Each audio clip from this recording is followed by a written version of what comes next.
There are many different ways that people shape their lips, or what's called the embouchure, to get a sound on the shakuhachi. From smiling embouchures to more curled down embouchures, and literally everything in between. Now, I've helped countless people to get their first sound on the shakuhachi and to improve their technique. And I've seen that there is no single best or right way, because we're all different. Now, with that said, I've noticed a few unifying principles that I'm going to share with you now. I recommend practicing these things in front of a mirror or using a recording device so you can see in the moment exactly what you're doing. The first unifying principle involves giving what I call support to the cheeks and the lips so that they don't excessively billow out or balloon out when we play shakuhachi like this.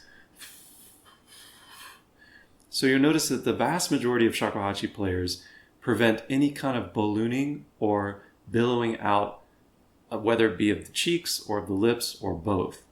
Now, with that said, there are a few shakuhachi players that I've noticed that will selectively let one or both cheeks billow out when they're trying to get a big tone on specific notes. So, in other words, they don't let these billow out all the time for every single note. Now, the key here is that nobody lets their lips get pushed or bullied by their air. And the reason for this is because the distance between your lips and the blowing edge is crucial for maintaining the pitch that you want. So if we're letting our air bully our lips and push them out, we're constantly going to be struggling to get the pitches that we're after. The way that we support the cheeks and the lips are through some pretty fine muscles of the face. Now, regardless of your embouchure, whether it be the smiling type of embouchure or the more curled down type, you'll notice that I'm not allowing those cheeks to get bullied and billow out. And I'm using actually very similar, if not the exact same muscles in both positions. If you're just starting out, it's normal to experience mild fatigue in these supporting muscles of the face, and even advanced players still experience it on occasion. I've noticed through teaching people that these muscles of the face tend to adapt very quickly to playing the shakuhachi. Now, once people are made aware that they need to use these muscles, there is a tendency for some to use too much tension. But I've noticed that what's often the case is that our body will find the easiest way of doing something with the least amount of tension. Now, that's not always the case, and sometimes people need specific instruction to use less tension. One sign that you might have moved from supporting your lips into having tension is if you need to take a break after just 5 minutes of playing the shakuhachi, especially if it's your first practice session of the day. Now, if you're just starting out and you're a pure beginner, it might not mean that you're using tension, but rather that your muscles are still adapting to playing the shakuhachi. The second and final unifying principle is a small opening of the lips, specifically one that's smaller than what most people begin with and what they imagine they'll need to work towards. Actually, an opening that is too big is the number one reason why people can't sustain long tones and why they struggle with the upper octave kan. So contrary to what most people assume, that it has something to do with their lung capacity, it actually simply has to do with the size of the opening. I like to use the analogy of a garden hose. So if the opening is too large, it's like a garden hose with no nozzle on it. The water or air is just going to spill out.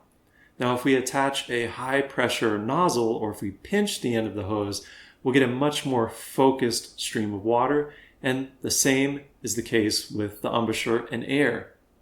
Now, I'm going to give you some exercises and a few tips to help you develop this. Again, I highly recommend that you use a mirror or recording device so that you can see if your embouchure is moving in the direction that you want it to. Now, another way that you can tell if your embouchure is creating a smaller opening is if you're able to sustain longer tones than you were previously capable of. This first exercise is the most effective one that I've come across for helping people to develop not only a smaller opening of the lips, but to feel the pressure sensation that the air creates when the embouchure is working properly and the opening is small. Now, I'm going to teach this in two different ways. I've named the first way, breaking the seal of the lips. I've named the second way, which is sort of the reverse of that, as closing down the lips. First, we're going to take a look at what has been the most effective method, which is the breaking the seal of the lips. So we're going to start with the lips closed, then we're going to push air into our mouth, and we're going to keep our cheeks from getting pushed out, we're going to keep our lips from getting pushed out. We're actually not going to let any air escape, whether it be through our mouth or through our nose. Simply looks like this. Now, the next thing we're going to do is we're going to think about relaxing somewhere right in the middle of the lips, and we're going to gradually try to relax as we're pushing the air, and we're going to try to have the air sort of break the seal of the lips, and it might even make a little popping sound.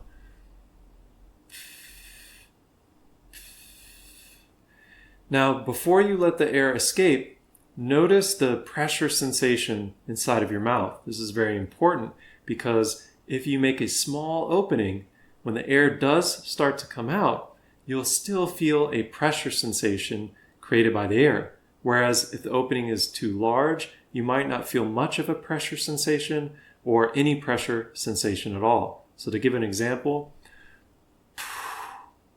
the air runs out very quickly and I don't have much sense of pressure. With smaller openings, I can clearly feel the pressure of the air which is being held back. Next, we're going to do the reverse of this, which I call closing down the lips. And this is one that is useful to do when we're already playing on the shakuhachi or if we're already pushing air out. We essentially just try to kind of bite down or press the lips together like this.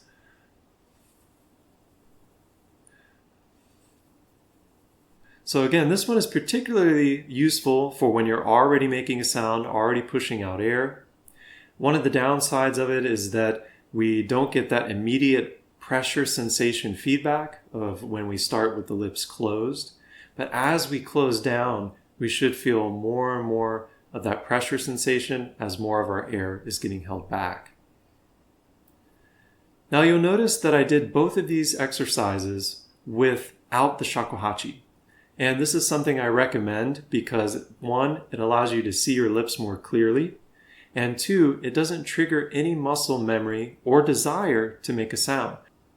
Now, many people never develop the smaller opening simply because a larger opening creates a larger airstream, which is much easier to hit the blowing edge with. When we try to make a smaller opening that's more ideal for playing shakuhachi, it's inevitably a little bit more difficult to align. So I call these alignment problems. So often in a lesson, a student will be able to show me a really great embouchure, but then when they go to make a sound, they might struggle in the beginning or at some point during their playing. And when they are struggling to get a sound and they're not aligned, the opening will all of a sudden get bigger. It'll go back and revert to their older embouchure. And they'll get a sound, but inevitably they'll be huffing and puffing because now their air is just spilling out. So it looks something like this. They'll show a really good embouchure, whether they're doing smiling or more curled down. Then they'll struggle and then open it up. Now, it doesn't always happen right away. Sometimes it can happen during their playing session. And often if a student says to me, I was practicing the other day and I was doing so well. I was getting kan, I was hitting all the notes, and all of a sudden I was just running out of air and it was just spilling out and I couldn't figure it out. And often the case is that they got tired or fatigued, or for whatever reason they became misaligned with their good small opening, and then they reverted back to being open to their older embouchure.